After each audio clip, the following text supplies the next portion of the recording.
Welcome to news alerts. దక్షిణాది super star Rajinikanth సోమవారం అర్ధరాత్రి చెన్నైలోని అపోలో ఆసుపత్రిలో చేరారు. మంగళవారం ఆయనకు గుండె సంబంధిత వైద్య పరీక్షలను షెడ్యూల్ చేసినట్లు తెలుస్తోంది. అయితే రజనీకాంత్ ఆరోగ్య పరిస్థితి నిలకడగా ఉందని ఆసుపత్రి వర్గాలు చెప్పినట్లు సమాచారం కాగా, ఆయన ఆసుపత్రిలో చేరడంపై వైద్యుల నుంచి గానీ, కుటుంబ సభ్యుల నుంచి గానీ ఎలాంటి అధికారిక ప్రకటన వెలువడలేదు. ఇక 73 ఏళ్ల రజనీ ప్రస్తుతం 2 చిత్రాలతో బిజీగా ఉన్నారు. దర్శకుడు జ్ఞానవేల్ రాజాతో చేస్తున్న వెట్టయాన్ అక్టోబర్ 10న విడుదల కానుంది. అలాగే లోకేష్ కనగరాజ్ దర్శకత్వంలో కూలీ అనే మూవీ చేస్తున్నారు. ప్రస్తుతం ఈ సినిమా చిత్రీకరణ దశలో ఉంది. ఇక దశాబ్దం క్రితం సూపర్ స్టార్ సింగపూర్ లో కిడ్నీ మార్పిడి చేయించుకున్నారు. ఆయన ఆరోగ్య కారణాలతోనే రాజకీయాలకు కూడా దూరమయ్యారు. రాజకీయ అరంగేయడానికి అన్ని ఏర్పాట్లు చేసుకున్న రజనీకాంత్ చివరి నిమిషంలో వైద్యుల సలహా మేరకు తన నిర్ణయాన్ని మార్చుకున్న సంగతి తెలిసిందే.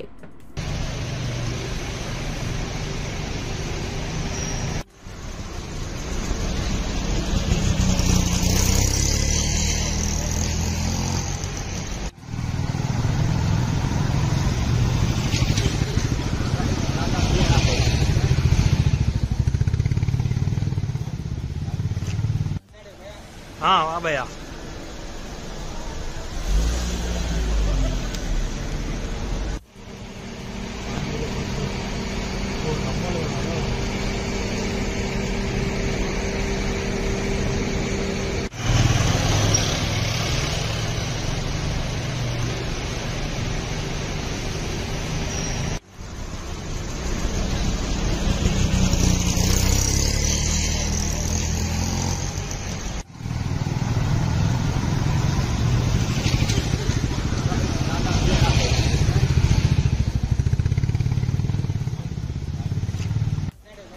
हाँ भैया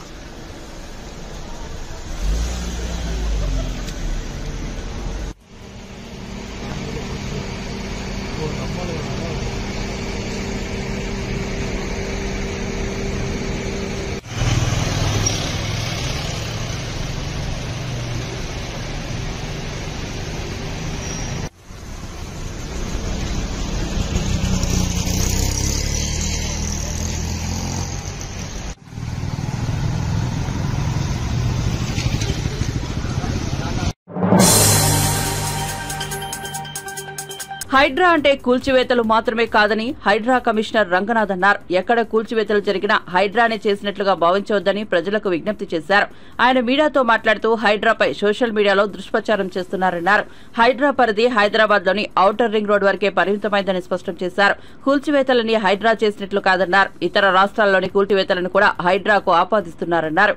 హైడ్రా పేదల నివాసానికి జోలికి వెళ్లడం లేదన్నారు. చెరువులు, కుంటలు, నాలాల రక్షణే హైడ్రా కర్తవ్యమని వెల్లడించారు. వరదల్లో రోడ్లు, ఇల్లు మునగకుండా హైడ్రా చర్యలు తీసుకుంటుందన్నారు. మూసీ నదిలో ఎలాంటి కూల్చివేతలను హైడ్రా చేపట్టడం లేదన్నారు. మూసీ పరివాహకంలోని ఇళ్లపై మార్కింగ్ ను హైడ్రా చేయలేదని స్పష్టం చేశారు. మూసీ సుందరీకరణ ఒక ప్రత్యేక ప్రాజెక్ట్ అని, దీంతో హైడ్రాకు ఎలాంటి సంబంధం లేదని వెల్లడించారు. మూసీ ప్రక్షాళనను Musi river front development corporation చూస్తోందన్నారు.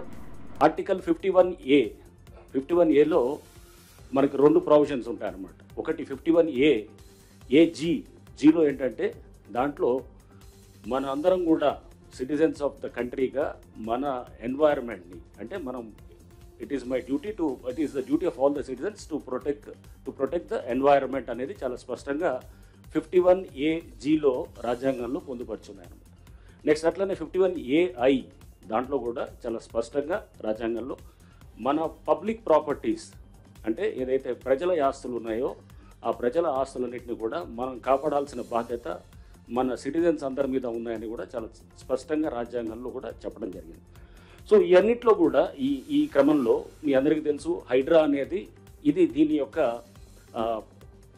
దీని యొక్క ఫంక్షన్స్లో ప్రధానంగా డిజాస్టర్ మేనేజ్మెంట్ ఒకటి ఉంటుంది, రెండోది అసెట్ ప్రొటెక్షన్ ఉంటుంది. డిజాస్టర్ మేనేజ్మెంట్, అసెట్ ప్రొటెక్షన్ రెండు కూడా దాన్ని వేరువేరుగా చూడాల్సిన అంశాలు కాదు, రెండు కూడా ఇంటర్లింక్డ్ కాన్సెప్ట్సే. అంటే డిజాస్టర్ మేనేజ్మెంట్ అంటే విపత్తు నిర్వహణ, నెక్స్ట్ అసెట్ ప్రొటెక్షన్ అంటే ఆస్తుల పరిరక్షణ, అంటే ఆస్తులు అంటే ప్రభుత్వ ఆస్తుల పరిరక్షణ. సో ప్రభుత్వ ఆస్తుల పరిరక్షణ అంటే కనుక మనందరిది అనమాట. ఒక చెరువు, ఒక నాలా, లేకపోతే ఒక పబ్లిక్ ల్యాండ్, అది గవర్నమెంట్ ల్యాండ్, ఆర్ ఒక పార్కు, ఆర్ లేఅవుట్లో ఓపెన్ స్పేసెస్ ఉంటాయి. ఆ లేఅవుట్లో ఓపెన్ స్పేస్ ఒక లైబ్రరీ కోసం, లేదా ఒక జిమ్ కోసం, లేదా ఒక క్లబ్ హౌస్ కోసం కేటాయించిన దాన్ని అసోసియేషన్ వాళ్ళు ఎవరో దాన్ని అమ్మటం చేస్తే కనుక దాన్ని కూడా పరిరక్షించే బాధ్యత కూడా హైడ్రాకి చాలా స్పష్టంగా ఇవ్వడం జరిగింది అన్నమాట. ఇంతే కాకుండా ఇది మనకి అంటే ఇవన్నీ కూడా జీవోలో చాలా స్పష్టంగా మెన్షన్ చేయడం కూడా జరిగింది. దీన్ని మీ అందరికి కూడా ఇంతకుముందు పలు సందర్భాల్లో కూడా చెప్పడం కూడా జరిగింది. అయితే ఈ మధ్య అంటే మనం ఎందుకంటే ఈ సోషల్ మీడియాలో అంటే మెయిన్ స్ట్రీమ్ మీడియా ఎప్పుడు కూడా వాళ్ళ నుంచి పెద్ద సమస్య ఏమీ అనిపించలేదు కానీ బట్ సోషల్ మీడియాలో చాలా సందర్భాల్లో కూడా హైడ్రా పైన తీవ్ర వ్యతిరేకత లేకపోతే హైడ్రా యొక్క దీన్ని అంటే రాష్ట్ర విభజన కంటే కూడా జగన్ పాలనలోనే ఏపీకి ఎక్కువ నష్టం జరిగిందని మంత్రి నిమ్మల రామానాయుడు విమర్శించారు. 5 ఏళ్ల వైసీపీ పాలనలో సమస్యలను పరిష్కరించడంలో నిర్లక్ష్యం చేశారని మండిపడ్డారు. పశ్చిమ గోదావరి జిల్లా పాలకొల్లులో పర్యటించిన ఆయన ఎన్టీఆర్ టిడ్కో గృహాలను పరిశీలించారు. అనంతరం నిమ్మల రామానాయుడు మీడియాతో మాట్లాడుతూ పేదల కల నెరవేర్చాలన్న ఉద్దేశంతో సీఎం చంద్రబాబు గతంలో టిడ్కో ఇళ్ల నిర్మాణం చేపట్టారని తెలిపారు. గత టీడీపీ ప్రభుత్వంలో 80% పూర్తయిన టిడ్కో గృహాలను జగన్ ప్రభుత్వం గాలికి వదిలేసిందని విమర్శించారు. టీడీపీ ప్రభుత్వంలో నిర్మించిన ఇళ్లను పూర్తి చేయకుండా వైసీపీ ప్రభుత్వంలో ఆ ఇళ్లకు రంగులు వేశారని అన్నారు. రంగులు వేయడంలో చూపిన శ్రద్ధ పెండింగ్ లో ఉన్న 20% పనులు పూర్తి చేయడంలో పెట్టలేదని మండిపడ్డారు. రాష్ట్రానికి ఒక రాజధాని లేనిటువంటి రాష్ట్రానికి మళ్ళీ ఒక రాజధాని ఈవేళ అమరావతి ఏర్పడుతుంది అని అంటే అది చంద్రబాబు నాయుడు గారికి తోడుగా ఈవేళ నారాయణ గారి యొక్క నిర్మాణం. ఈరోజు మేము అసెంబ్లీలో కూర్చున్నామని అంటే అది నారాయణ గారి నిర్మాణం చేసింది. ఈరోజు సెక్రటరియట్ లో మరి కూర్చుని మరి గత 5 సంవత్సరాల ముఖ్యమంత్రి కూడా కూర్చుని పనిచేశాడని అంటే అది నారాయణ గారు కట్టినటువంటి సెక్రటరియట్. మా మీద అక్రమమైనటువంటి కేసులు పెట్టినటువంటి డీజీపీ ఆఫీస్ కూడా నారాయణ గారు కట్టిందే. అంటే ఇట్లా కోర్టులు కూడా నారాయణ గారు హైకోర్టు కట్టినవి కూడా. అంటే మనం గత 5 సంవత్సరాల ముఖ్యమంత్రి ఒక్క రూపాయి కూడా ఖర్చు పెట్టకుండా పాలన సాగించాడని అంటే ఆ రోజు 2014-19లో నారాయణ గారు చేసినటువంటి కృషే మరి మొన్న పరిపాలన. తిరుమల లడ్డూలో కల్తీ నెయ్యి వ్యవహారంపై సుప్రీంకోర్టు కీలక వ్యాఖ్యల నేపథ్యంలో వైసీపీ స్పందించింది. సత్యమేవ జయతే అంటూ అధికార ఎక్స్ ఖాతా వేదికగా ట్వీట్ చేసింది. సుప్రీంకోర్టు వ్యాఖ్యలను ఆ పార్టీ నేత టిటిడి మాజీ చైర్మన్ భూమన కరుణాకర్ రెడ్డి స్వాగతించారు. ధర్మాగ్రహాన్ని గుర్తించి సుప్రీంకోర్టు ధర్మాసనం సత్యం చెప్పిందన్నారు. పదవి ఉందని పెదవి జారితే అబద్దాన్ని నిజం చేయాలని చూస్తే, భక్తద్రోహం చేయాలని చూస్తే ఇలాగే ఉంటుందంటూ విమర్శించారు. తిరుమల లడ్డూపై జరిగిన దుర్మార్గపు ప్రచారం మొత్తం ప్రపంచాన్ని కలిచివేసిందని అన్నారు. చంద్రబాబు వ్యాఖ్యలతో హిందూ సమాజంలో భయానక వాతావరణం ఏర్పడిందన్నారు. ఇలాంటి పరిస్థితుల్లో భగవంతుడు ఆగ్రహించి ధర్మాసనం రూపంలో ఇలాంటి వ్యాఖ్యలు చేయించినట్లు భావిస్తున్నామన్నారు. మన స్వామి యొక్క చరిత్రకి ఆధ్యాత్మిక శక్తికి నష్టం కలుగుతోంది అన్నటువంటి ఇంగితం లేకుండా ఒక సాక్షాత్తు ఒక ముఖ్యమంత్రి, ఆయనకు సంబంధించినటువంటి మంత్రులు, ఉప ముఖ్యమంత్రి ఈ రకంగా మాట్లాడడాన్ని ఈ రోజున మొత్తం హైందవ జాతి అంతా కూడా ఏవగించుకుంటోంది, చిత్కరించుకుంటోంది, చీదరిస్తోంది, అసహ్యించుకుంటోంది. అన్ని వాస్తవాలు బయటికి వస్తాయి అని మా పరిపూర్ణమైనటువంటి విశ్వాసం. మేము మొదటి నుంచి చెప్తున్నాం, సత్యం మా వైపునుంది, సత్యం మా వైపున నిలుస్తుంది, సత్యం కోసమని ఎంతకైనా పోరాడతాం. మేము తప్పు చేస్తే ఏ శిక్షకైనా భరించటానికి సిద్ధంగా ఉన్నాం. మేము ఏ తప్పు చేయలేదు, తప్పు చేసిన వాళ్లను భగవంతుడా శిక్షించమని ఆ రాజీవనేత్రుని రాజకీయాలలోకి ఇకనైనా లాగకండి అని విజ్ఞప్తి చేస్తున్నాం.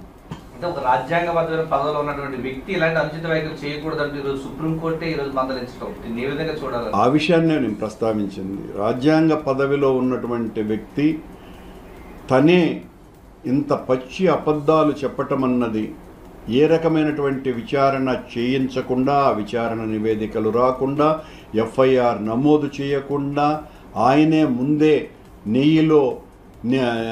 లడ్డూలో నెయ్యికి బదులుగా జంతువుల కొవ్వు కలిపారు అని ప్రకటించటాన్ని సుప్రీంకోర్టు చాలా తీవ్రంగా ఆక్షేపించటం నిజంగా కూడా దైవమే పలికించినటువంటి ఒక గొప్ప నిర్ణయంగా మేము భావిస్తున్నాం.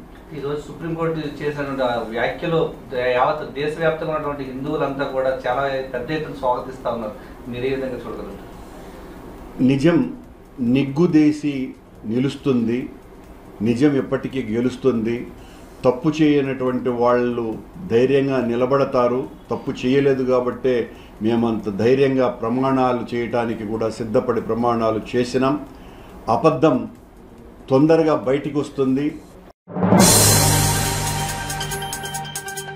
దేశంలో హిందువులే హిందూ ధర్మాన్ని కించపరుస్తున్నారని జనసేన పార్టీ జాతీయ కార్యదర్శి నాగబాబు ఆవేదన వ్యక్తం చేశారు. అందరూ కలిసిమెలిసి బతకాలని సనాతన ధర్మం నేర్పిందని గుర్తు చేశారు. సనాతన ధర్మానికి అన్యాయం జరుగుతోందనే ఆవేదనతోనే పవన్ కళ్యాణ్ మాట్లాడారని నాగబాబు తెలిపారు. రాజకీయ పార్టీ అధ్యక్షుడిగా ఉన్న పవన్ వ్యక్తిగతంగానే సనాతన ధర్మంపై వ్యాఖ్యలు చేశారని నాగబాబు వెల్లడించారు. హైదరాబాద్ లో తన కుమార్తె నిహారిక కొణిదెల నిర్మించిన కబడ్డీ కుర్రోళ్లు చిత్రం 50వ రోజు వేడుకకు ముఖ్య అతిథిగా ఆయన హాజరయ్యారు. ఈ సందర్భంగా మీడియా ప్రతినిధులు అడిగిన ప్రశ్నలకు సమాధానమిచ్చారు. అసలు ఇది only Hindu internal issue. So దీంట్లో ఎవరికి హక్కు లేదు. ఇది హిందూ ధర్మాన్ని అది ఏదైతే సనాతన ధర్మం అని అనుకుంటున్నామో దాన్ని గౌరవించాల్సిన బాధ్యత ప్రతి హిందువు మీద ఉంది. మా పవన్ కళ్యాణ్ గారి యొక్క బాధల్లా ఈ సూడో సెక్యులరిస్టుల గురించి వీళ్ళ వే ఆఫ్ ఇది జెన్యున్గా ఉండదు. ఎక్కడో ఏదో దేశాల్లో ఏదో జరిగితే ఇక్కడ రియాక్ట్ అవుతారు. ఈ కంట్రీలో హిందూస్కి అయితే జరిగితే వీళ్ళు రియాక్ట్ అవ్వరు. సో కళ్యాణ్ బాబు గారైనా ఎవరైనా సరే మాట్లాడే వాళ్ళందరూ కూడా వీళ్ళ మెయిన్ ఇదేంటంటే హిందువులు హిందూ మతాన్ని గౌరవించుకొని తీరాలి. అది మనం నిజంగా మొన్న అద్భుతంగా చెప్పారు. ఒక క్రిస్టియన్ మతాన్ని ఎంత గొప్పగా చూసుకుంటాడు. ఎవరిని మీరు చూడండి, వాళ్ళు చాలా డెడికేటెడ్గా ఉంటారు. ఒక ముస్లిం మతాన్ని, ఒక సిక్కిజాన్ని పెట్టొచ్చి మన హిందువులకు కొంతమందికి సడన్గా హిందూ మతాన్ని విమర్శించడం, సనాతన ధర్మాన్ని విమర్శించడం ద ఫ్యాషన్ అయిపోయింది. సో వాళ్ళందరినీ తెలుసుకోవాలి. అందరూ యంగ్స్టర్స్ కానీ ever they should know the value of our rich tradition. ఇక్కడ రాజకీయాలు వేరు, సనాతన ధర్మం వేరు. సిన్స్ రాజకీయాల్లో ఉన్న పవన్ కళ్యాణ్ గారు ఒక డిప్యూటీ సీఎం హోదాలో ఆయన మాట్లాడింది వ్యక్తిగత హోదాలో మాట్లాడారు. ఆయనకున్నటువంటి బాధ మాట్లాడారు. సో దాన్ని ఎవరన్నా రాజకీయం అనుకుంటే అది వాళ్ళ కర్మ, మనం ఏం చేయలేం. అన్నీ వస్తాయండి. వీళ్ళు ఎవరు ఇష్యూస్ కాదండి. ఇప్పుడు ఎవరైతే కళ్యాణ్ బాబుని విమర్శిస్తున్నారో they are not at all a target. ముందు మనల్ని మనం గౌరవించుకోగలిగితే ప్రపంచం మనం గౌరవిస్తుంది. నాకు తెలిసి ఏ ముస్లిం ఏ క్రిస్టియన్ హిందూ మతాన్ని గౌరవపరచలా. ఫ్రాంక్ చూసుకోండి ఎక్కడైనా సరే ఇన్ని 200-300 ఏళ్ల చరిత్రలో ఓన్లీ ఎప్పుడు కూడా హిందూ మతాన్ని అవమానిస్తాడు, హిందూ మతాన్ని ఇన్సల్ట్ చేస్తాడు. వీళ్ళని మారాలి ఫస్ట్. వీళ్ళు మారితే ఏ గొడవ లేదు. మూసీ బాధితులకు అండగా బీఆర్ఎస్ ఉంటుందని, వారి ఇళ్ల ముందుకు బుల్డోజర్లు వస్తే తమ పార్టీ ఎమ్మెల్యేలు వాటికి అడ్డంగా పడుకుంటారని బీఆర్ఎస్ కార్యనిర్వాహక అధ్యక్షుడు కేటీఆర్ అన్నారు. హైదరాబాద్ రాజేంద్రనగర్ నియోజకవర్గంలోని అత్తాపూర్ లక్ష్మీనగర్ కాలనీలో మూసీ బాధితులతో సమావేశమయ్యారు. కేటీఆర్ మాట్లాడుతూ ఢిల్లీకి 25,000 కోట్లు పంపడానికే రేవంత్ రెడ్డి మూసీ ప్రాజెక్టు తెరపైకి తెచ్చారని ఆరోపించారు. ఆయన అసమర్థ ముఖ్యమంత్రి అని తేలిపోయిందని విమర్శించారు. ఇల్లు కూడడం అంటే ఒక కుటుంబాన్ని నాశనం చేయడమేనని అన్నారు. అత్తాపూర్ పరిధిలోని మూసీ పరివాహకంలో నిర్మించిన ఇళ్లకు కాంగ్రెస్ ప్రభుత్వమే అనుమతులిచ్చిందని, మళ్లీ అదే సర్కార్ కూల్చేస్తామని బెదిరిస్తోందన్నారు. 6 గ్యారంటీల అమలులో సీఎం విఫలమయ్యారని, తొలుత వాటిని అమలు చేయాలని, తర్వాతే మూసీ జోలికి రావాలని డిమాండ్ చేశారు. మా ఆయనకి ఏమన్నా అయితే గుండె పోటేస్తే ఎవడు బాధ్యుడు అని ఒక ఆడబిడ్డ కన్నీళ్లు పెట్టుకునే పరిస్థితి వచ్చిందంటే తప్పకుండా ఈ ప్రభుత్వం చాలా దుర్మార్గ, చాలా కిరాతక ప్రభుత్వం అని చెప్పక తప్పదు. ఒకటి మాత్రం పక్కా, ఈరోజు మీరు నేను మనందరం కూడా ఆలోచించవలసింది, మనందరం గుర్తుపెట్టుకోవాల్సింది ఒకటే. ఇవాళ జరుగుతున్న ప్రాజెక్ట్ ఏదైతుందో మీకు ఐడియా ఉండాలి, మీరు కూడా 10 మందికి చెప్పాలి కదా. చెప్తా ఉన్నా, మూసీ డెవలప్మెంట్ అంటున్నారు. మీకు ఐడియా కోసం చెప్తున్నా. అసలు మూసీ అనే నది ఎప్పటి నుంచి ఉన్నది, దాంతో వచ్చిన సమస్య ఏంది, ఎందుకు చేస్తున్నది ఈ ప్రాజెక్ట్ అంటే ఒక్క అధికారి దగ్గర కానీ, ఒక్క మంత్రి దగ్గర కానీ, ముఖ్యమంత్రి దగ్గర కానీ సమాధానం లేదు. అప్పుడెప్పుడో 1908వ సంవత్సరంలో మూసీ నదికి వరదలు వచ్చినాయి హైదరాబాద్ లో. అప్పుడు ఈ ప్రాంతంలో బహుశా ఎవరు లేరు. అప్పుడు వరదలు వచ్చినాయి. వరదలు వస్తే ఆనాటి అప్పటి చాలా పెద్ద ఇంజనీర్ మోక్షగుండం విశ్వేశ్వరయ్య గారిని అప్పటి నిజాం ప్రభుత్వం పిలిచి, మూసీకి వరదలు వచ్చినాయి, భవిష్యత్తులో రాకుండా ఉండాలంటే ఏం చేయాలి చెప్పండి అంటే 2 చెరువులు ప్లాన్ చేసినారు పైన, ఉస్మాన్ సాగర్, హిమాయత్ సాగర్. ఎందుకు? ఆ 2 చెరువులల్లో ఎక్కువ నీళ్లు వస్తే అక్కడే నిల్వ ఉంచి దాదాపు 7.5 టీఎంసీల నీళ్లు, 7.5 టీఎంసీలు అంటే ఒక హుస్సేన్ సాగర్ 1 టీఎంసీ. మీకు ఐడియా కోసం చెప్తున్నా. హుస్సేన్ సాగర్ మొత్తం కెపాసిటీ 1 టీఎంసీ. 2 చెరువులు ఆనాడు విశ్వేశ్వరరావు గారు కట్టినారు. 1920 సంవత్సరంలో పూర్తయి ఉస్మాన్ సాగర్, హిమాయత్ సాగర్ 2 కట్టినారు. తద్వారా మళ్ళీ భవిష్యత్తులో మూసీకి వరదలు వచ్చినా తట్టుకునే పరిస్థితి ఉండాలి, ఎవరికేం కావద్దు అన్న ఉద్దేశంతో ఆ 2 కట్టడమే కాకుండా దాని గేట్లు కూడా పెట్టారు. ఉస్మాన్ సాగర్ కానీ హిమాయత్ సాగర్ కానీ గేట్లు కూడా ఎందుకు పెట్టినారంటే దాన్ని రెగ్యులేట్ చేయడానికి, వచ్చిన నీళ్ళని కూడా ఒకటేసారి పంపకుండా ఇక్కడ కింద ఏమన్నా ఎక్కడన్నా ముంపు కానీ ఇబ్బంది కానీ ఉంటే భవిష్యత్తులో మళ్ళీ ఆ సమస్య రావద్దని చెప్పి ఆ రకంగా ఆనాడు విశ్వేశ్వరరావు గారు ప్లాన్ చేసినారు. 1920 నుంచి 2020 వరకు మనకెన్నడూ పెద్దగా సమస్య. తిరుపతి లడ్డూ వ్యవహారంలో సుప్రీంకోర్టు తీర్పుపై మాజీ మంత్రి రోజా కీలక వ్యాఖ్యలు చేశారు. సిట్ విచారణ మొదటి నుంచి తాము వ్యతిరేకిస్తున్నామన్నారు. స్వలాభం కోసం చంద్రబాబు లడ్డూ కల్తీ అనే ప్రకటన చేశారు. సుప్రీంకోర్టు సరిగ్గా విచారణ చేస్తే చంద్రబాబు అబద్దాలు బయటకు వస్తాయని అన్నారు. సీఎం స్థాయిలో ఉండి విచారణ చేయకుండా, సాక్ష్యాధారాలు లేకుండా లడ్డూపై ప్రకటన చేశారు. జగన్ ఇబ్బంది పెట్టాలని ఇలా చేశారని పేర్కొన్నారు. మరోవైపు సిట్ ను హడావిడిగా ఏర్పాటు చేశారు. ఈ సిట్పై తమకు నమ్మకం లేదన్నారు. ఇదివరకే చంద్రబాబు తీర్పు ఇచ్చిన నేపథ్యంలో డీఐజీ స్థాయి అధికారులతో సిట్ వల్ల నిజాలు బయటికి రావు, సీబీఐకి ఇవ్వాలని తాము కోరుతున్నామని చెప్పారు. సిట్టింగ్ జడ్జి పర్యవేక్షణలో ఈ విచారణ జరగాలని కోరారు. మరోవైపు లడ్డూను తినాలా వద్దా అని భక్తులు అనుమానంలో ఉన్నారు. లడ్డూ తినకుండా భక్తులు వెళ్లిపోతుండడం తనకు చాలా బాధ వేసిందని చెప్పారు. తాను ఈరోజు తమిళనాడు అలగర్ ఆలయంలో ఉన్నానని, తప్పుడు ప్రక్షాళన చేసి వారికి శిక్ష పడాలని ఇక్కడ దేవుడిని వేడుకున్నానని రోజా అన్నారు. చంద్రబాబు నాయుడు తన స్వలాభం కోసం పవిత్రమైన తిరుపతి లడ్డు మీద నింద వేసి ఈరోజు శ్రీవారి భక్తులందరి మనోభిప్రాయాల్ని దెబ్బతీశాడు. సో మళ్లీ ఆ భక్తుల మనోభిప్రాయాల్ని పునరుద్ధరించాలని, దానికి సుప్రీంకోర్టు కలుగజేసుకుని ఇది విచారించి నిజానిజాలు తెలపాలని మొదటి నుంచి మేము కోరుకుంటూనే ఉన్నాం. ఈ రోజు సుప్రీంకోర్టు ఈ కేసుని స్వీకరించడం జరిగింది. ఈ కేసులో సుప్రీంకోర్టు గనుక కరెక్ట్ గా విచారిస్తే చంద్రబాబు నాయుడు అన్కో చేసిన అబద్దాలు ఖచ్చితంగా బయటకు వస్తాయి.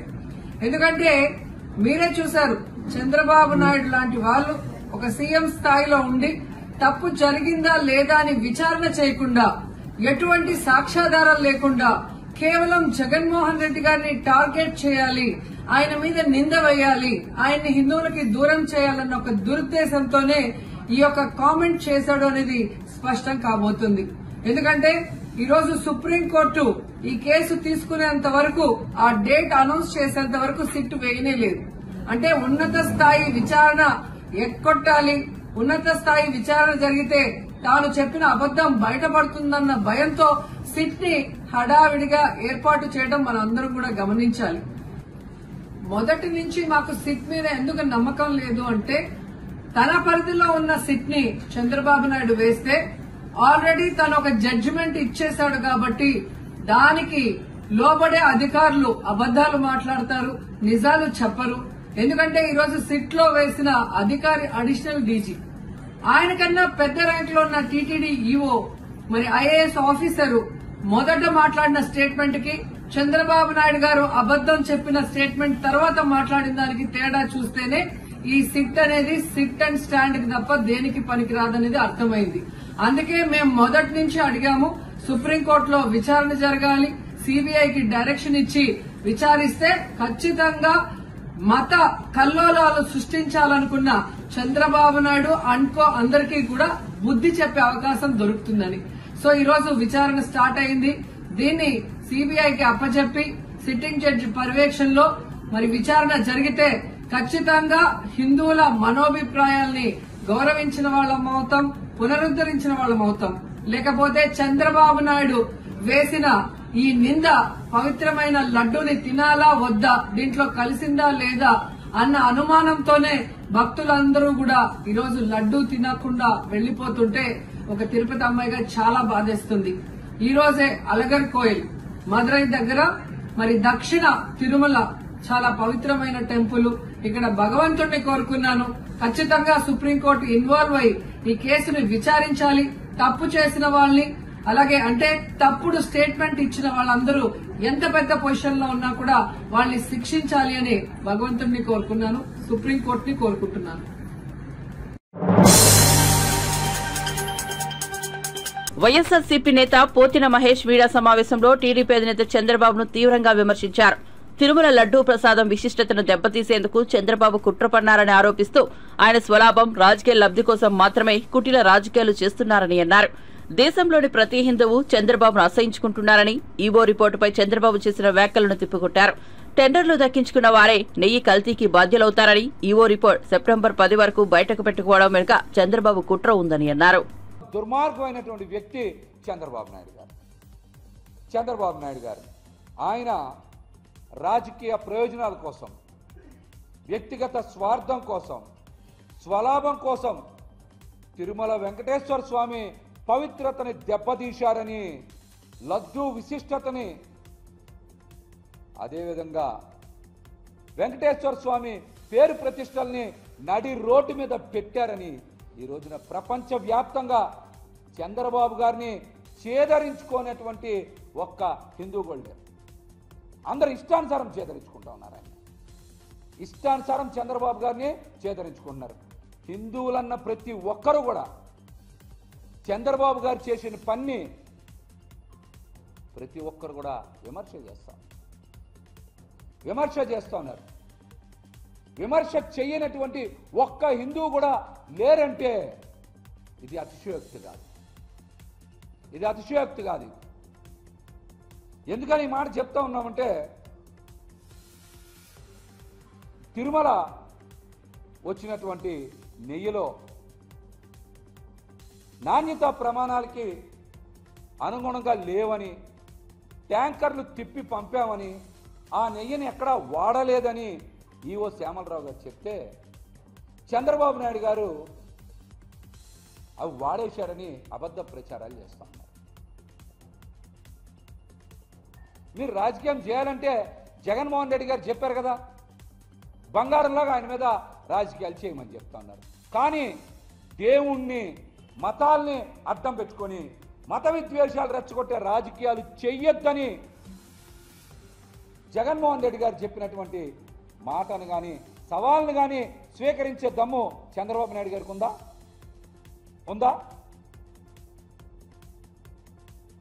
తిరుమలలో నాణ్యతా ప్రమాణాలకి అనుగుణంగా నెయ్యి సరఫరా చేయాల్సినటువంటి బాధ్యత ఎవరైతే టెండర్ దక్కించుకున్నారో వాళ్ళది. నాణ్యత టెండర్ కండిషన్స్ బట్టి నాణ్యత ప్రమాణాలకి పాటించి వాళ్ళు నెయ్యి సరఫరా చేయాలి. చెయ్యకపోతే తిప్పి.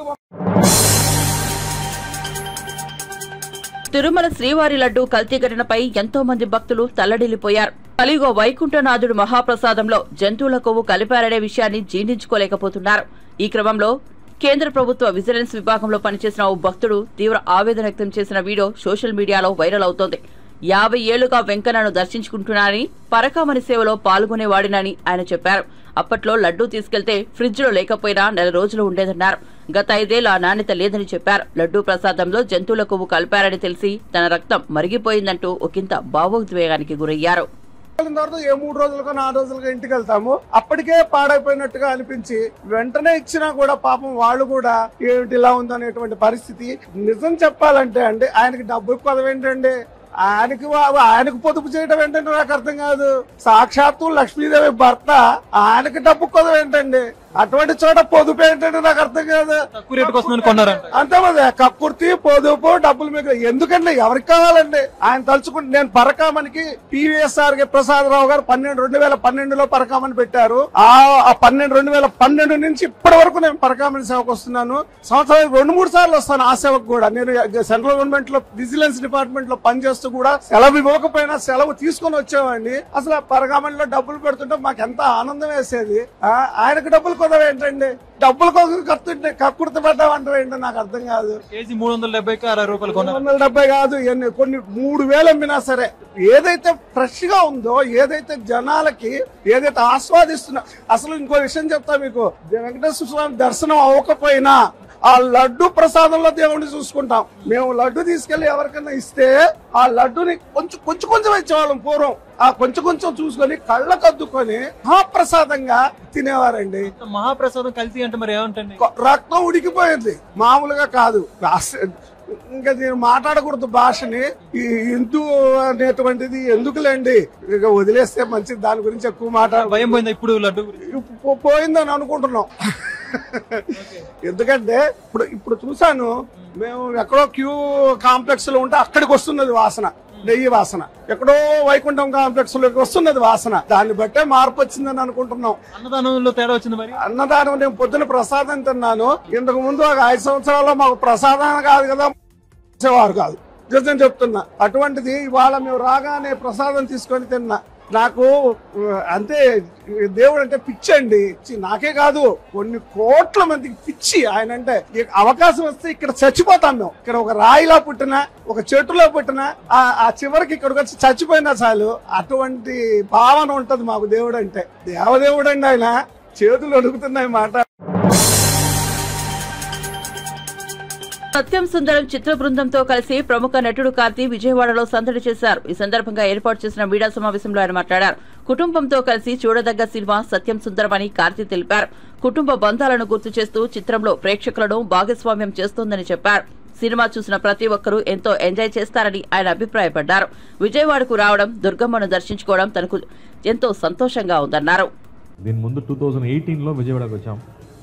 ఆ తర్వాత మళ్ళీ ఇప్పుడు సత్యం సుందరం సినిమాకి చాలా బాగా రెస్పాన్స్ వచ్చింది. ఫస్ట్ నేను అనింది, ఎందుకు రిలీజ్ చేస్తున్నారు తెలుగులో, ఇలాంటి సినిమా చూస్తారా, ఫైట్ లేదు, సాంగ్స్ లేదు, డ్యాన్స్ లేదు అని చెప్పాను. అప్పుడు no this is very beautiful cinema, దీని ముందు తెలుగులో కె విశ్వనాథ్ గారు చేసిన సినిమా లాగా ఉంది అని చెప్పారు. సో అలాగే ఇప్పుడు థియేటర్లో సింపుల్ మూమెంట్స్, ఎంత పెద్ద మాస్ మూమెంట్స్ ఏం లేదు, బట్ సింపుల్ లైఫ్లో నుంచి బ్యూటిఫుల్ ఫ్రెండ్షిప్ గురించి మూమెంట్స్, అన్కండిషనల్ లవ్ గురించి మూమెంట్స్ వస్తున్నప్పుడు యూనో పీపుల్ ఆర్ ఎంజాయింగ్. డెఫినెట్గా అబౌవ్ 30కి నచ్చుతుందని నాకు నమ్మకం ఉంది, బట్ బిలో 30 కూడా నచ్చుతుంది. They are going and watching the film and saying next మా అమ్మ తీసుకెళ్ళిపోతున్నాను సినిమాకి అని చెప్తున్నారు. చాలా రోజుల తర్వాత ఇలాంటి సినిమా చూస్తున్నాను అని చెప్తున్నారు. ప్రెస్ వాళ్ళు హైదరాబాద్లో 15 years తర్వాత ఇలాంటి సినిమా చూస్తున్నాను అని చెప్తున్నారు. సో ఆ స్క్రిప్ట్ మా డైరెక్టర్ ఇచ్చినప్పుడు నాకు అంత ఆనందం వచ్చింది. అలాంటి ఒక ఫీలింగ్ మీకు కూడా రావాలని ఈ సినిమా ఒప్పుకుంటూ నేను చేశాను. సో ఈరోజు అందరూ సినిమా గురించి మాట్లాడుతున్నారు, ఆర్టికల్స్ రాస్తున్నారు. కాబట్టి I think I'm very very happy. Thanks to Rocky. I think ఆ తెలుగు వర్షన్ చాలా బాగా చేశారు. డైలాగ్స్ బ్యూటిఫుల్గా ఈ అడాప్టెడ్ టు దిస్. అండ్ ఆ స్క్రిప్ట్ ఇప్పుడు కథ గుంటూరులో జరుగుతుంది కాబట్టి I think everybody is connecting. చిన్న పల్లెటూరుకి వెళ్ళడం అనేది ఒక బ్యూటిఫుల్ ఫీలింగ్ అందరికీ. నాకు కూడా అది సమ్మర్ హాలిడేస్లో అలాగే జరిగింది. So I personally connected and everybody is personally connecting. యూఎస్లో ఉన్నవాళ్ళు, దుబాయ్లో ఉన్న వాళ్ళకి ఇంకా నచ్చుతుంది. అయ్యో మిస్ చేస్తున్నాను మా ఊరు, మా రిలేటివ్స్ అని మాట్లాడుతున్నారు. So very very happy with the feedback and result. So ఇక్కడ వచ్చింది థియేటర్కి వెళ్ళాలి, అందరికి థ్యాంక్స్ చెప్పాలి, అందుకే ఇక్కడ వచ్చాము. So thank you press and media friends కూడా మీ ఫీడ్బ్యాక్కి, మీ లవ్ అండ్ అఫెక్షన్కి చాలా థ్యాంక్స్ అండి. నెక్స్ట్ బాబాత్యార్ ఒక సినిమా రెడీ, ఆ తర్వాత సర్దార్ 2 ఉంది, అండ్ దెన్ ఖైదీ 2 ఉంది. సో ఢిల్లీ అదే మళ్ళీ బిర్యానీ తినాలి.